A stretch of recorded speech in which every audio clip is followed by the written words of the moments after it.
I'm Sage. Welcome to my channel. Today, this video is going to be a little bit different than the stuff I usually post.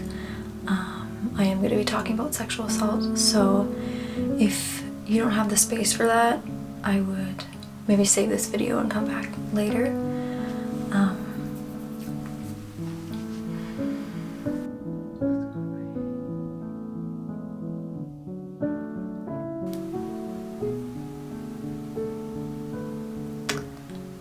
I am feeling a bit weird.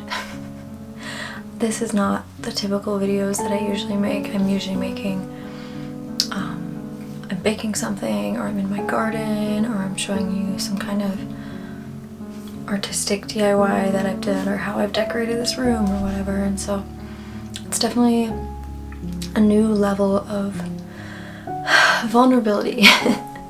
And it is uncomfortable, but it's not terrible because I've already been through this, so it's just sharing it. So this story happened over the span of a few years. I was going to a Christian Bible camp at the time, and this first started when I was a camper, so I'm not even sure how old I was, maybe like 12 or I want to say 12.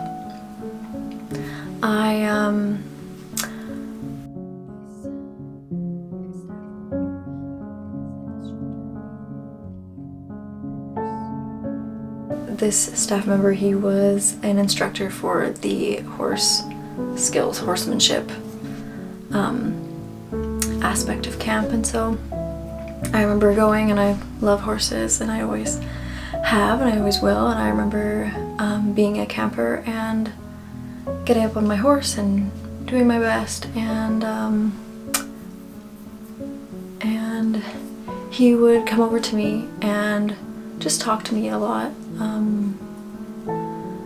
say compliments, and just kind of boost me up a little bit. At that age, I was so young, I had no idea how to respond, and I don't think I really did. I think I kind of just was like, okay. You know, just like sitting there. And so I went to camp for 2 years, and in the meantime, I also grew up in a cult, and he was also present at that cult as well. And so within the span of like 2-3 years, well, now that I'm thinking about it, it's probably more like 4 years or 5. The ages that I was during all of this is a little bit fuzzy because I wasn't very conscious of what was actually happening, and I'm just trying to live my life and be a kid. But through the next few years, he would just kind of like pop up and just like kind of talk to me and be friendly, and like I don't know, make jokes and stuff like that. And this man was a grown adult.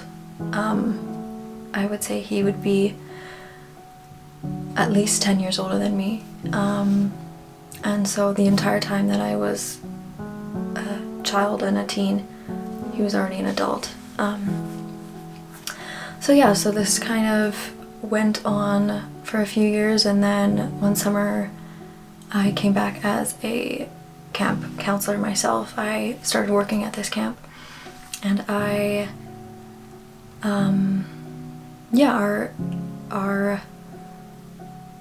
encounters became more frequent. He would kind of stop me and talk to me and try to make me laugh and try to make me feel comfortable, and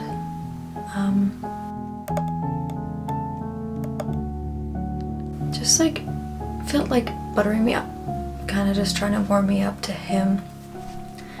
And so this kind of went on. So as I did get warmed up to him, because he was being kind and nice, our interactions got more frequent. He would almost always come sit at my table for any of the meals, and sometimes he would say like, oh, I better go sit at another table so it doesn't look like I'm playing favorites.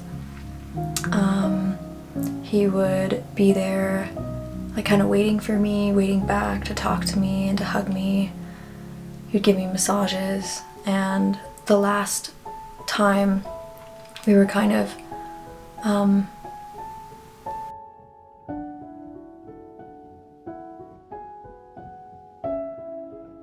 the last time that he was around me, the kids were watching a movie, and I was kind of sitting back on the couches back there behind them, and he came and sat beside me and just started touching me all up and down my legs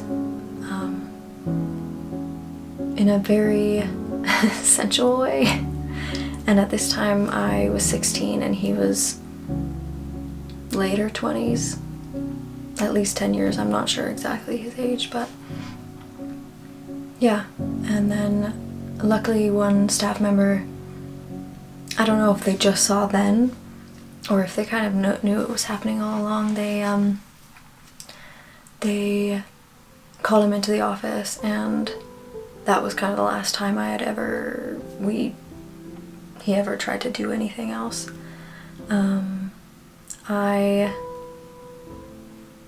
No one ever came to check in on me to see how I was doing. It was kind of just like, I don't know, because I wasn't there, but I assume he was just told, hey, don't do that.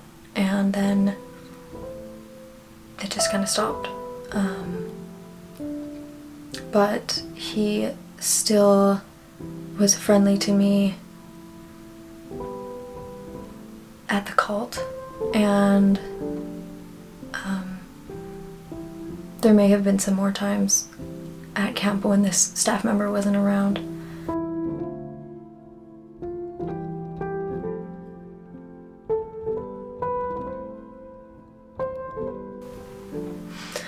During that time, when it was happening, I kind of felt lucky. I felt like I was being chosen, I was being spoiled with attention, and as a child who, I'm a middle child, and so if you are a middle child too, you might know that sometimes middle children just like they're not seen as much.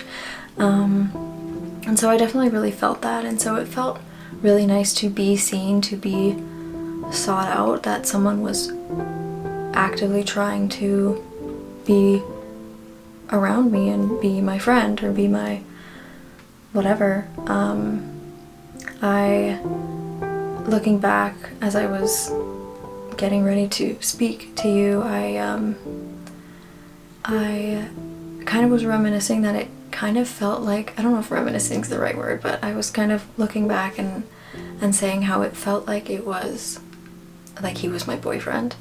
He would like wait back for me and like give me like massages and like all this stuff, and like it would have been cute if he wasn't like an adult and 10 years my senior, and I wasn't a super naive child who, because of the cult, I had no education on anything sexual, on any boy-girl interactions at that time. Like, I just didn't know. I was very, very sheltered, which has turned out to be not helpful.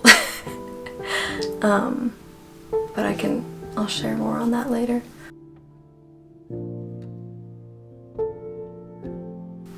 Looking back now, how I feel, I see it for what it was. I see it for being really weird and disturbing, and like, why is this grown man touching this kid and, you know, waiting around for them and giving them massages and like just being way too intimate and way too interested in me beyond like a normal friendship. And so I see that was fucked.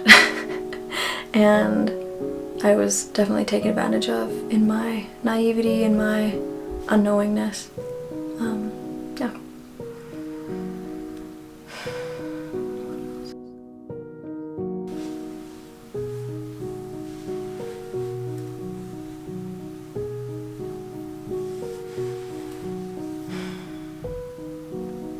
The reason why I'm sharing this today is because I know that there is so many people out there who have had very similar stories to mine, especially young teens who have been preyed on by older men. Unfortunately, that is a story that is so common in this society, and it's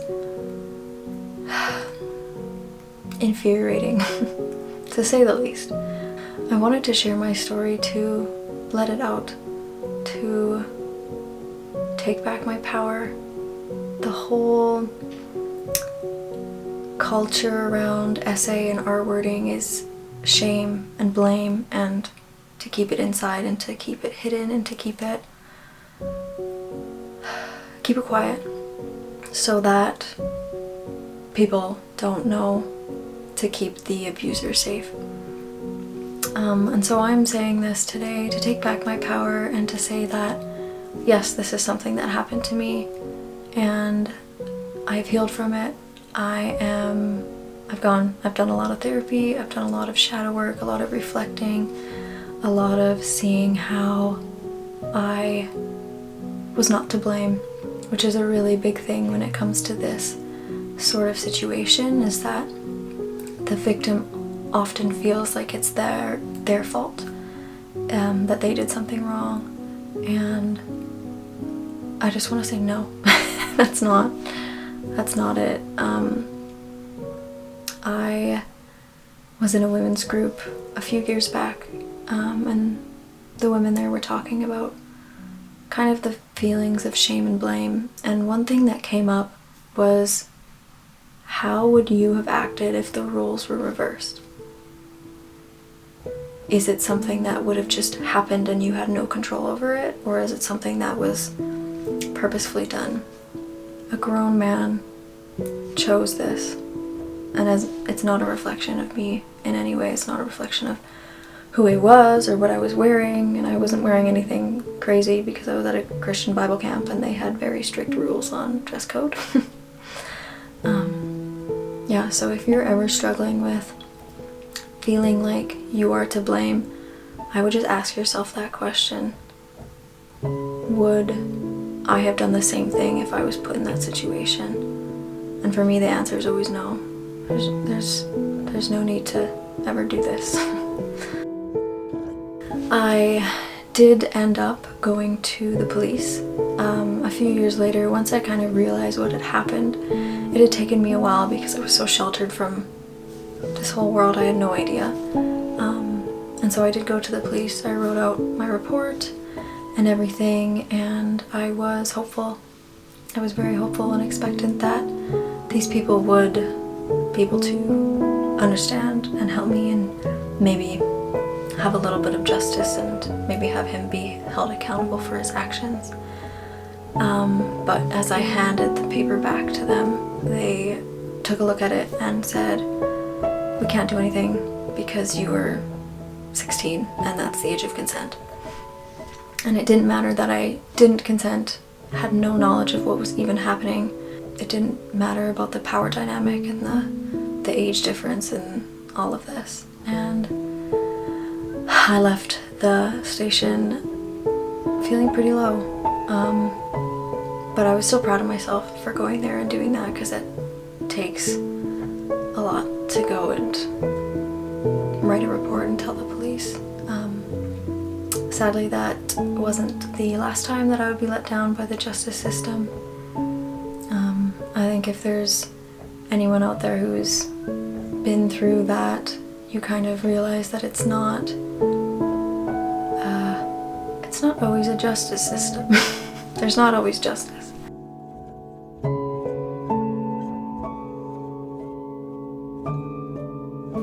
I feel well now after sharing this with you guys. I know that there is a lot of you who can relate to this, and I know that if you're watching this, it's because you were meant to for some reason, and I hope that you take time to feel anything you need to feel.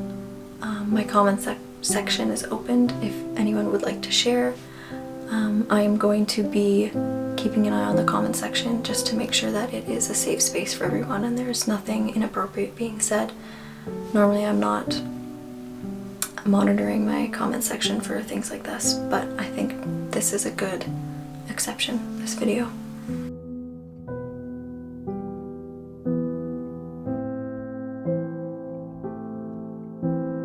It's important to share your story, to not keep it inside, because, well, it's not your fault and it's not yours to carry.